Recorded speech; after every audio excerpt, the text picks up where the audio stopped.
आज हम constant voltage charging पढ़ेंगे। ठीक।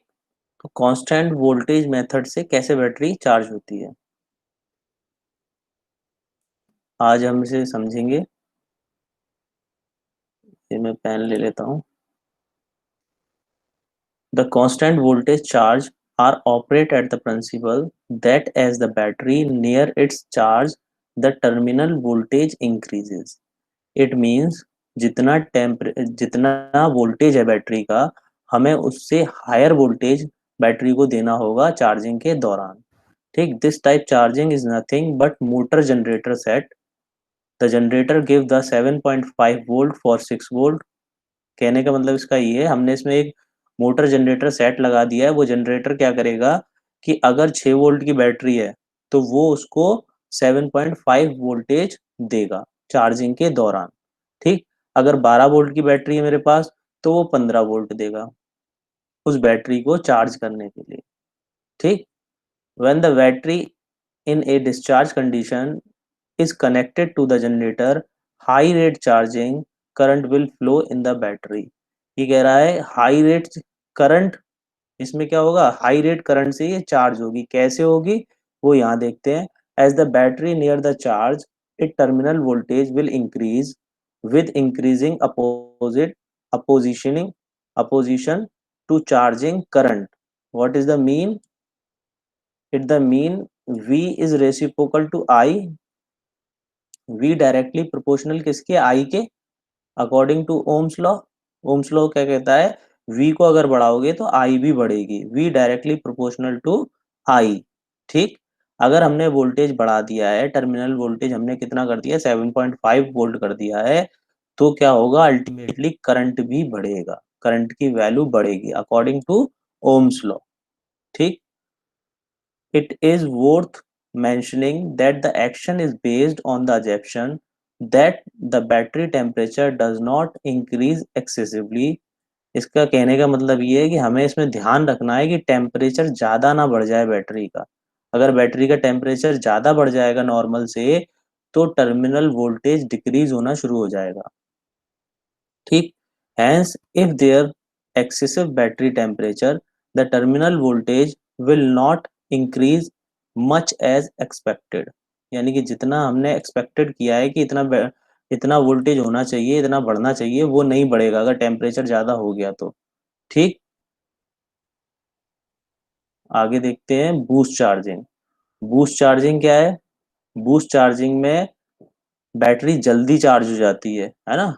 Booster are a device which supply high charging current. Booster या बूस्ट चार्जिंग से बोलते हैं, है ना। कितने से करेंगे, 40 to 100 एम्पियर से इसे हम चार्ज करेंगे। और ये डिपेंड करेगा बैटरी के साइज पे, बट एक जनरल डाटा ये भी हो सकता है। It is more recently developed process with the help of which the charging process can be boosted up। इसमें हमने चार्जिंग प्रोसेस को क्या कर दिया है, बूस्ट अप कर दिया है। इट मीन्स हायर करंट से हम चार्ज करेंगे और बैटरी जल्दी चार्ज हो जाएगी। ठीक। तो it is possible to recharge the battery to almost the full charge condition in 1 hour. 1 घंटे के अंदर बैटरी पूरी चार्ज हो जाएगी।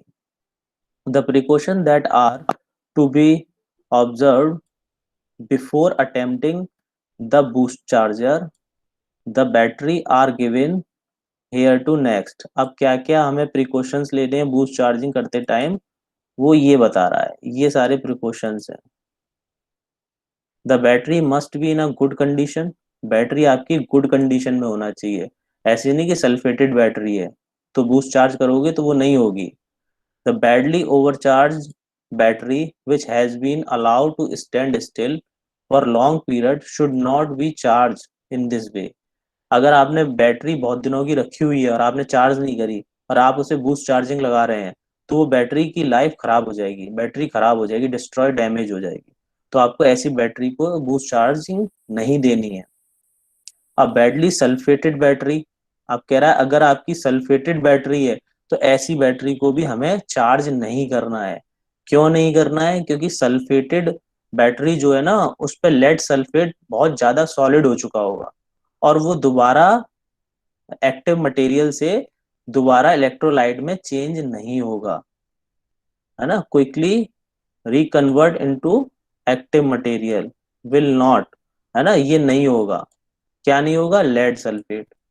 Lead sulphate quickly reconvert in active material, active material में चेंज नहीं होगा। तो हमें उसे कुछ स्पेशल ट्रीटमेंट देना पड़ेगा ऐसी बैटरी को, तो उसे हम बूस्ट चार्ज नहीं करेंगे। The electrolyte temperature should not be allowed rise 50 degree centigrade, यानी कि हम इलेक्ट्रोलाइट के टेम्परेचर को 50 डिग्री सेंटीग्रेड से ज्यादा नहीं बढ़ा सकते हैं। जैसे कि आपकी क्वेरी थी, तो टेम्परेचर के रिगार्डिंग अगर मैं बात करूं तो 50 डिग्री सेंटीग्रेड से हम बैटरी का टेम्परेचर ज्यादा नहीं कर सकते। A battery should not be subjected more 5 to 10 times. It means इस हायर रेट से हम चार्ज तो कर रहे हैं, बट पूरी लाइफ के दौरान, बैटरी की पूरी लाइफ के दौरान हमें 5 से 10 बार तक हम बूस्ट चार्ज दे सकते हैं। 5 से 10 बार तक हम बूस्टर चार्ज दे सकते हैं, बूस्ट चार्ज कर सकते हैं, उससे ज्यादा नहीं, अदरवाइज बैटरी डैमेज हो जाएगी। नई बैटरी भी हम इसमें ना लगाएं। ठीक, अगर हमारे पास कोई नई बैटरी और हम उसे बूस्ट चार्जिंग दे रहे हैं तो ये भी सही नहीं है। ठीक, आप उसको नॉर्मल चार्जिंग दें, अदरवाइज बैटरी की लाइफ कम हो जाएगी।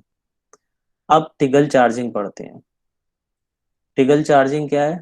टिगल charging means charging a full charge battery at rate equal to its self discharge rate. It means जिस रेट से वो डिस्चार्ज हो रही है, यानी कि बैटरी बहुत कम रेट से डिस्चार्ज हो रही है, जिस रेट से डिस्चार्ज हो रही है उसी रेट से हम उसे चार्ज करें, है ना। यानी कि अगर बैटरी 8 घंटे में डिस्चार्ज हो रही है पूरी, तो हम उसे 8 घंटे में ही चार्ज करें।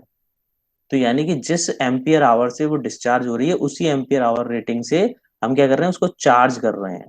अब ये कह रहा है कि इसकी फुल चार्ज बैटरी को करेंगे, ये कह रहा है ना फुल चार्ज बैटरी। अब फुल चार्ज बैटरी को हमें दोबारा चार्ज करने की क्या क्या जरूरत है? अगर हम कोई बैटरी यूज नहीं कर रहे, ये मेरे पास एक बैटरी है और हम इसे यूज नहीं कर रहे, है ना, ये रखी हुई है, तो इस पे क्या होगा? हमने जो रिएक्शन में पढ़ा था याद करो, स्पॉन्जी लेड पर SO4 आ जाता है, H2SO4 में से yes sir. Sponge spongy sulphate lead जो आयंस। होता है उसके पास H2SO4 में से SO4 आके मैच हो जाता है और लेड सल्फेट बना देता है। यस इससे सर। क्या होता है कि बैटरी धीरे धीरे डिस्चार्ज होना शुरू हो जाती है। अब धीरे धीरे डिस्चार्ज हो रही है, तो ये सल्फेट, म्यूट कर लो बेटा, ये सल्फेट SO4 स्पॉन्जी लेड के साथ आके लेड सल्फेट में चेंज ना हो, उसके लिए हम क्या करते हैं? टिगल चार्जिंग करते हैं, है ना। तो टिगल चार्जिंग में क्या होगा? ये इस पे सल्फेट के फॉर्म में नहीं आएगा, स्पॉन्जी लेड SO4 के साथ मैशअप होके लेड सल्फेट नहीं बनाएगा, और इससे क्या होगा? बैटरी डिस्चार्ज नहीं होगी। तो हमारी जो भी बैटरी टिगल चार्जिंग लेगी वो चार्ज कंडीशन में होनी चाहिए। ठीक, तो वो रखी रखी डिस्चार्ज नहीं होगी, वो ये बताने की कोशिश कर रहा है। टिगल चार्जिंग से बैटरी की लाइफ भी इंक्रीज हो जाएगी। अब हम देखेंगे ये इंटरनल सर्किट। इंटरनल सर्किट ये मैंने बनाया हुआ है, यहाँ हमने सेम ट्रांसफार्मर लगाया है, स्टेप डाउन ट्रांसफार्मर है।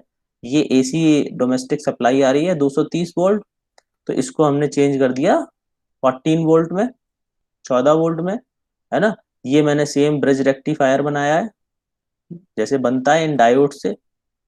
ठीक, आप ऐसे भी दिखा सकते हैं सर्किट डायग्राम में। तो यहाँ से ये स्टेप डाउन वोल्ट होगा और यहाँ से ये बैटरी चार्ज होगी।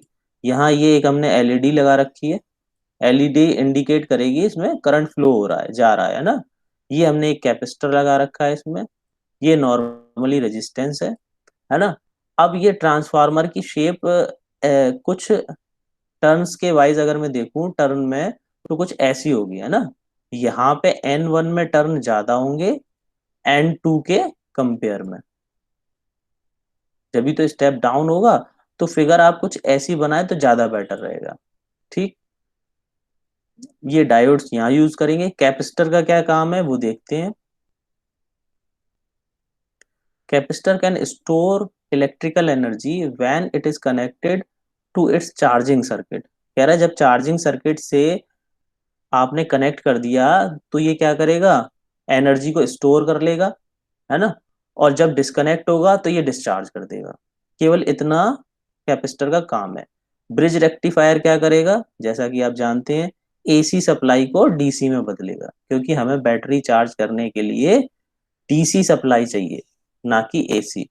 तो हम ब्रिज रेक्टिफायर के थ्रू इसे डीसी में चेंज कर लेंगे।